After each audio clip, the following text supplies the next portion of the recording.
আমার জীবনের প্রথম প্রোগ্রাম আমি যখন দাওয়াত পাই, মানে একজন অ্যাজ এ লেকচারার দাওয়াত পাই, এটার প্রথম প্রোগ্রাম ছিল পাবনাতে। আমার ক্যারিয়ার শুরু হয়েছে পাবনার থেকে। ইট হ্যাজ বিন 3 years, 3 বছর আগের কথা। একটু কথা বলি, আমার আগে সুবহানাল্লাহ না পড়ে আগে কথাগুলো বুঝবেন। আমি 3 বছর আগে পাবনাতে এসেছিলাম। আমি বোঝাই যে সময় কখন ভালো হয়, সময় কখন খারাপ হয়। তো আমি ছিলাম সেই মাহফিলের তৃতীয় বক্তা। কয় নাম্বার বক্তা? Third lecturer. আমার এখনো খুব ভালো করে মনে আছে, আমার একজন সম্পর্কে খালু হয়, তিনি কোনো মতে লাইন কানেকশন করে বলেছে আমার একজন এরকম আছে পরিচিত, ছেলেটা খুব ভালো, কথাবার্তা বলতে টলতে পারে, মাঝে মাঝে ইংরেজিও বলতে পারে, ওকে দাওয়াত দেন আপনারা। তো কমিটি বলছে না না, এই দাওয়াত দরকার নাই, ফেমাস না, কোনো ভিউ নাই, এই নাই সেই নাই।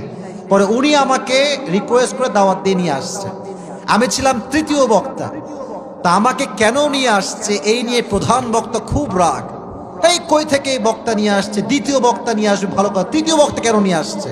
খুব রাগ, খুব রাগ আমার উপরে তারা। The time has totally changed now.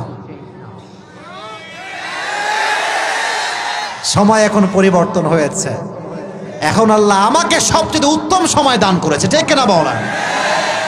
সময় সবসময় একরকম থাকে না যুবক ভাইয়ার। আজকের যে জিরো, কালকে সে হিরো হতে পারে। But you have to try your best. তোমাকে সর্বোচ্চ ট্রাই করতে হবে, আর ট্রাই করতে থাকতে হবে। জব হচ্ছে না, ট্রাই করতে থাকো।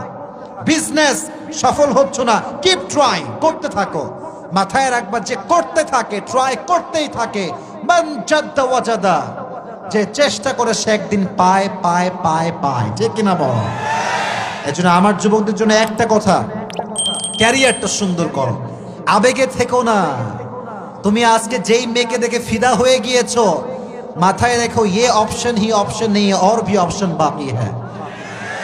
একটার পেছনে ঘুরে ক্যারিয়ারটাকে নষ্ট করে দিও না। ভালো ক্যারিয়ার করো, তোমার জন্য হাজার হাজার দিনদার মেয়ে রেডি হয়ে যাবে, ঠিক কিনা বল? আল্লাহ আমার প্রত্যেকটা যুবককে জীবনে প্রতিষ্ঠিত হওয়ার তৌফিক দান করুন, বলে আমিন। 1 নাম্বার, শুকরগুজার হও, নিজের জীবনকে সুন্দর করো। 2 নাম্বার, আমার যুবকদের জন্য একটা মেসেজ, আমার চেহারার দিকে তাকান। আরে ভাই, যতটুকু দেখা যায় আমার এই যে মুখে, এইটা কি? ওই 3 জন কয়ে যায়, এই এই ছেলে বেলে, কুড়ি যাচ্ছে রে এরা, কুড়ি যাচ্ছে এরা, বসে পড়েন বসে পড়েন। না না, শয়তান না, এরাও ভালো। এরা হয়তো ওয়াশরুমে যাচ্ছে, 1-2 জন থাকতে পারে। বাট আমার বিশ্বাস, যারা এখনো আছেন দোয়া করে যাবেন তো ইনশাআল্লাহ। তোমাদের জন্য 2 নাম্বার মেসেজ, আজ থেকে তোমরা দাড়িটা রেখে দাও। হাত কোথায়? হাত তুলে বলেন ইনশাআল্লাহ। বাটপারি করবেন না আমার সাথে, মেহরবানি করে দাড়ি রেখে দেন।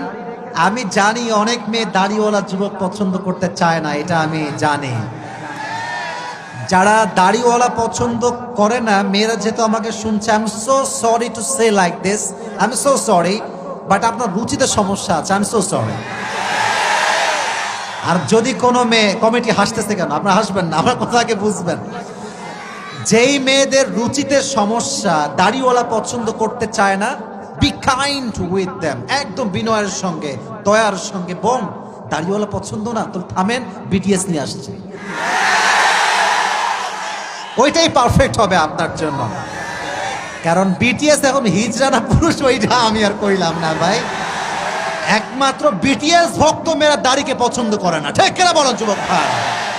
একজন প্রকৃতপক্ষের মুসলিম ঘরের মেয়ে কখনো দাড়িওয়ালা যুবককে রিজেক্ট করতে পারে না, ঠিক কিনা? আজ থেকে দাড়ি রেখে দাও, দেখবা যে দিনদার মেয়ে সেই তোমার কাছে আসবে।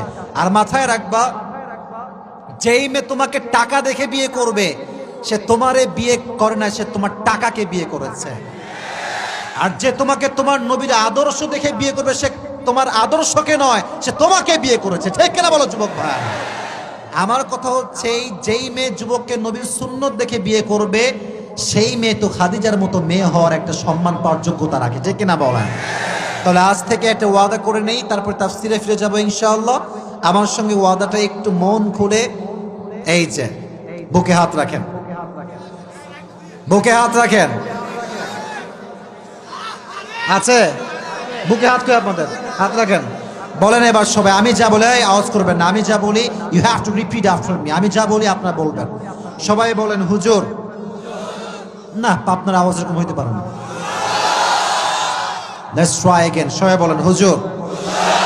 আমরা এক বাক্যে ওয়াদা করছি, এই পাবনার জমিনে আমরা প্রত্যেকটা যুবক আজ থেকে কোনো মেয়ের দিকে বাজে চোখে তাকাবো না।